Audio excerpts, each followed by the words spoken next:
सिंधुदुर्ग जिल्ह्यात प्रथमच ओरोस इथं Mahindra first choice multi brand car service workshop Jaitapkar automobiles. मुख्यमंत्री आणि पक्षप्रमुख उद्धव ठाकरे पाठीशी राहिल्यानेच राज्यमंत्री असूनही जिल्ह्यात भरघोस निधी आणला। आम्ही नुसती उद्घाटने करत नाही तर कामं करून दाखवतो। जिल्ह्याच्या विकासासाठी खासदार नारायण राणेंसह सर्वच नेत्यांनी साथ द्यावी असे आवाहन पालकमंत्री दीपक केसरकर यांनी केलं। जैतापकर बिल्डर्स अँड डेव्हलपर्स 20 वर्षांपासून गृहस्वप्न साकार करणारं एक नातं विश्वासाचं। त्याला आपण त्यांनी त्या वस्तू विकत घेतल्यानंतर त्यांना त्याचं अनुदान देतो आणि त्याच्यामुळे त्यांना बँकेकडून 100% कर्ज आधी मंजूर करून घ्यायला लागतं आणि नंतर आपण त्यांना 75% सबसिडी देतो। पण ही कोटी फोडण्याचं काम जर कोणी केलं असेल तर ते सारस्वत बँकचे गौतम ठाकूर आहेत, ते इथं उपस्थित आहेत। मी आपल्या सगळ्यांना विनंती करतो की त्यांनी अशी आमच्यासमोर प्रस्ताव ठेवलेला आहे की आम्ही नेमकी सबसिडीची रक्कम ठेवून वरची रक्कम आम्ही त्यांना मंजूर करू आणि त्याच्यामुळे एका लॉटमध्ये सर्वच्या सर्व जे चांदा ते बांधाचे बेनिफिशरीज आहेत, मग ते पर्यटनातील असतील, ते मत्स्य उद्योगातील असतील, ते शेतकऱ्यांसाठी असलेल्या मशिनरीज असतील, या सगळ्यासाठी या चांदा ते बांधा योजनेसाठी ते पुढे आले आणि त्याच्यामुळे ही जी कोंडी होती की प्रत्येकाला कर्ज घ्यायला लागतं आणि ते पूर्ण रकमेवर कर्ज घ्यायला लागतं, ही कोंडी फुटायला मदत झाली। त्यांचं मी या ठिकाणी स्वागत करतो। विशेषतः हा जो मल्टीस्पेशीज हॅचरीजचा प्रकल्प आहे त्याचे त्या खात्याचे सचिव या ठिकाणी उपस्थित आहेत, वासुदेवनजी उपस्थित आहेत, सर्वांचं मी स्वागत करतो। आणि त्याच्यापेक्षा महत्त्वाचं स्वागत असं केलं पाहिजे की IRB ही काही इन्फ्रास्ट्रक्चर निर्माण करणारी कंपनी आहे। एअरपोर्ट IRBने कधी बांधलेला नव्हता। ज्यांच्या प्रेरणेने वीरेंद्रजींनी हे पहिलं पाऊल उचललं त्यांच्या मातोश्री इथं उपस्थित आहेत, त्यांच्या पत्नी इथं उपस्थित आहेत, त्यांचं सुद्धा सिंधुदुर्ग जिल्हा वासियांच्या वतीने मी मनापासून स्वागत करतो। अन्य सर्व मान्यवर आमचे ॲनिमल हजबंड्रीचे सचिव साहेब खूप ॲक्टिव्हली काम करतात, MD साहेब आहेत, MTDCचे सर्वांची नावं घेतली तर बराचसा वेळ निघून जाईल। जिल्हावासियांच्या वतीने सर्वांचं स्वागत करणं माझं कर्तव्य आहे आणि म्हणून या सगळ्यांनी ज्यावेळेला मेहनत घेतली त्यावेळेला अनेक जे MSEBचे अधिकारी उपस्थित आहेत, त्यांच्यासुद्धा ऊर्जा प्रकल्पाचं उद्घाटन आहे। मी या ठिकाणी एकच गोष्ट सांगू इच्छितो की 2 गोष्टी या ठिकाणी आहेत की मल्टीस्पेशीज हॅचरीचं सुद्धा आज भूमिपूजन आहे आणि आनंदवाडीचं सुद्धा आज भूमिपूजन आहे, उद्घाटन नाही। चुकून पत्रिकेवर उद्घाटन असं छापलेलं होतं आणि साहेब ह्याला खूप विरोध झाला लोकांचा आणि या विरोधातून बाहेर पडून आणि हा जो प्रकल्प आहे हा केंद्र शासनाचा आणि राज्य शासनाचा संयुक्त प्रकल्प आहे आणि त्याच्यामुळे खूप काळ खरं तर हा एक मेजर फिशिंग पोर्ट आहे आणि हे जर विकसित झालं तर साहेब एक मोठ्या प्रमाणात मच्छीमारांना दिलासा मिळणार आहे आणि त्याच्यामुळे या खात्याचे मंत्री आणि मुख्यमंत्री म्हणून आणि सुरेशजी प्रभू साहेब केंद्राचे प्रतिनिधी म्हणून आणि खासदार साहेबांचे मी मनापासून अभिनंदन करतो की अनेक वर्ष रखडलेल्या या प्रकल्पाला आपण गती दिली। त्याचप्रमाणे आदरणीय राणे साहेबांनी आडाळीचा उल्लेख केला। राणेसाहेब त्या ठिकाणी जमीन जी आपण ॲक्वायर केली त्याच्यामध्ये जमीन एकंदर ॲक्वायर केलेली आणि प्रत्यक्षात ताब्यात आलेली याच्यामध्ये खूप फरक होता आणि आपण सुद्धा त्या खात्याचे मंत्री आहेत। आपल्याला माहिती आहे की जोपर्यंत हे त्याने होत नाही तोपर्यंत त्याचा पूर्ण नकाशा बनू शकत नाही। तिथं काही एन्व्हायरमेंटच्या संदर्भातले प्रॉब्लेम्स होते आणि सगळे प्रॉब्लेम आता दूर झालेले आहेत। आडाळी MIDC एन्व्हायरमेंटचं जे दोडामार्ग तात्काळ रिस्ट्रिक्शन आहे त्याच्यामधून सुद्धा आडाळी आता बाहेर पडलेला आहे आणि त्याच्यामुळे आम्ही पहिलीच जी मीटिंग घेतली त्याच्यामध्ये 4 इन्व्हेस्टर्सनी जवळजवळ 50 एकर जमीनसुद्धा बुक केलेली आहे। त्याच्यामुळे सुरुवात निश्चितपणे झालेली आहे, परंतु आडाळी झाली नाही म्हणून आम्ही थांबलो नाही। इथं हेवी मशिनरी निर्माण करणारा कारखाना बांधायला आणलेला आहे, स्पेक्स निर्माण करणारा 500 रोजगार देणारा कारखाना बांधा इथं आणलेला आहे।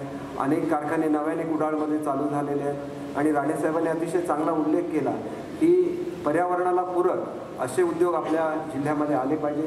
निश्चितपणे आपले जे विचार आहेत याला योग्य अशीच प्रक्रिया ही पुढच्या काळामध्ये या जिल्ह्यामध्ये हातासोर राबवली जाते। कुठलाही पोल्युशन मेकिंग इंडस्ट्री आमच्या जिल्ह्यामध्ये अलाउड नाही आहे। मला मुख्यमंत्री महोदयांना एवढंच सांगायचं आहे की साहेब ज्याला हा पर्यटन जिल्हा झाला त्याला आपण इंडस्ट्रीजवर बॅन केला, परंतु इंडस्ट्रीज नाही आणि पर्यटनसुद्धा नाही अशा एका कैशीमध्ये हा जिल्हा सापडलेला होता आणि त्याच्यामुळे मला मुद्दाम या ठिकाणी उल्लेख करायचा आहे की आदरणीय रावल साहेब हे या कार्यक्रमाला येणार होते, परंतु काही अडचणीमुळे ते येऊ शकलेले नाहीत। त्यांनी आपल्या शुभेच्छा आपणा सर्वांना कळवलेल्या आहेत आणि आदरणीय मुख्यमंत्री महोदयांच्या नेतृत्वाखाली लवकरच असे काही विशेष निर्णय हे आपल्या जिल्ह्यासाठी घेतले जाणार आहेत. आणि विशेषतः मला सांगावंसं वाटतं की ज्यावेळेला आम्ही जिल्ह्यामध्ये पहिली पाणबुडी भारतातली आणायचा निर्णय घेतला त्याला सगळ्यात जास्त पाठिंबा कोणी दिला असेल तो आदरणीय मुख्यमंत्री महोदयांनी दिला आणि एका फटकाऱ्यामध्ये आम्ही त्याची अनाऊन्समेंट करू शकलो.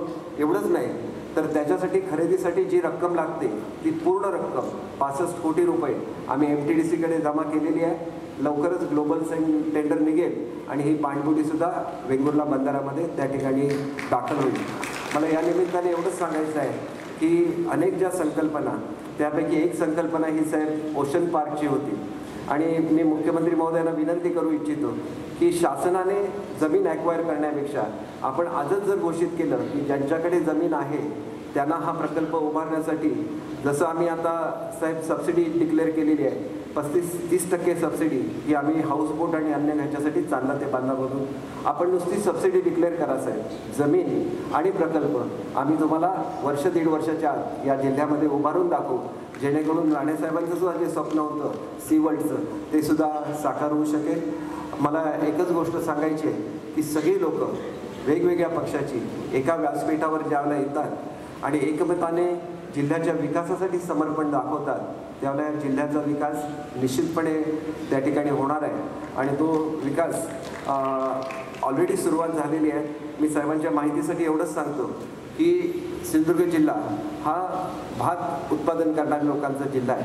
साहेब आमची जी ॲव्हरेज होती ही महाराष्ट्रातली हायेस्ट आहे 31 क्विंटल आणि आता तुम्ही बक्षिसं दिली बघितलं की 140 क्विंटल 120 क्विंटल आणि हे केवळ 2 हे नाही यायचं आहे. आम्ही 18,000 हेक्टरमध्ये SRIची लागवड सुरू केलेली आहे आणि ह्या वर्षीची 18,000ची ॲव्हरेज ही साहेब 65 क्विंटलपेक्षा जास्त आहे म्हणजे दुपटीपेक्षा जास्त आहे.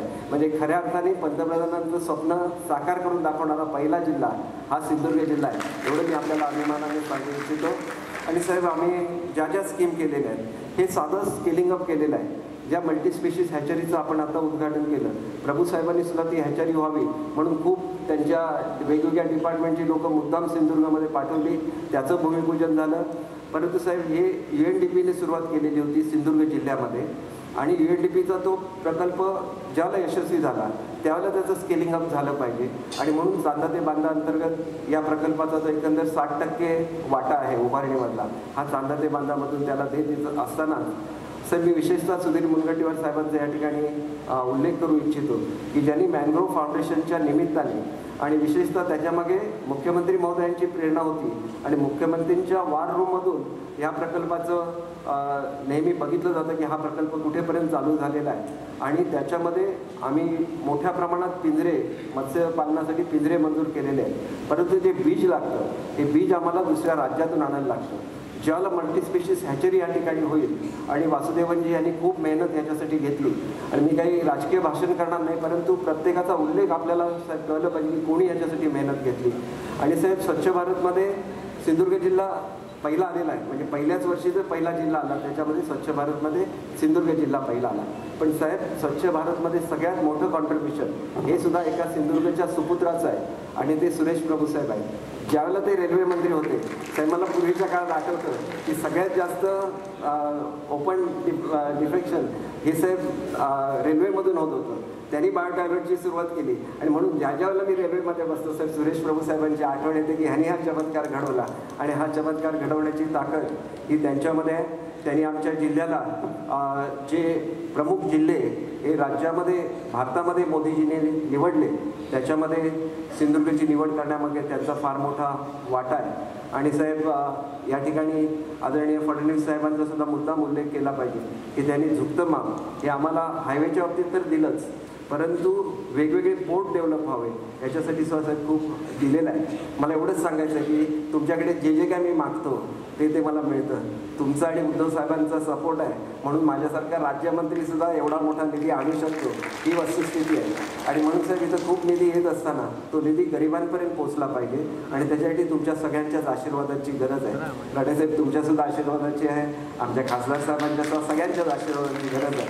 आणि म्हणून एवढा निधी जर आपण योग्यपणे खर्च करू शकलो तरी सिंधुदुर्ग जिल्हा मी आपल्याला सांगू इच्छितो पुढच्या 6 महिन्यामध्ये आपण इफेक्टिव्हली आम्ही ज्यावेळेला पर कॅपिटा इन्कम, मी वित्त खात्याचा स्व राज्यमंत्री आहे, आम्ही ज्यावेळेला पर कॅपिटा इन्कम कॅल्क्युलेट करतो त्यावेळेला मुंबई आणि ठाणे हे वगळून आम्ही ह्युमन डेव्हलपमेंट इंडेक्स काढतो, कारण ती 2 मोठी शहरं आहेत आणि त्याच्यामध्ये जगातले सर्वात श्रीमंत लोक तिथं राहत असतात. पण साहेब, आपल्याला मी खात्री देऊ इच्छितो की 6 महिने जर ह्या सर्वांनी सहकार्य केलं, आपण जाण्यापूर्वी सगळ्यांना सहकार्य करायला सांगा. 6 महिन्यामध्ये आता आम्ही राज्यात 6व्या क्रमांकावर, म्हणजे त्या दृष्टीने 4थ्या क्रमांकावर आहोत. सिंधुदुर्ग 1 नंबरला आणल्याशिवाय आम्ही तुम्हाला निश्चितपणे पुढच्या 6 महिन्यामध्ये दाखवू आणि ती आपल्या आशीर्वादाने, आपल्या सपोर्टने ही कामगिरी करणं शक्य आहे.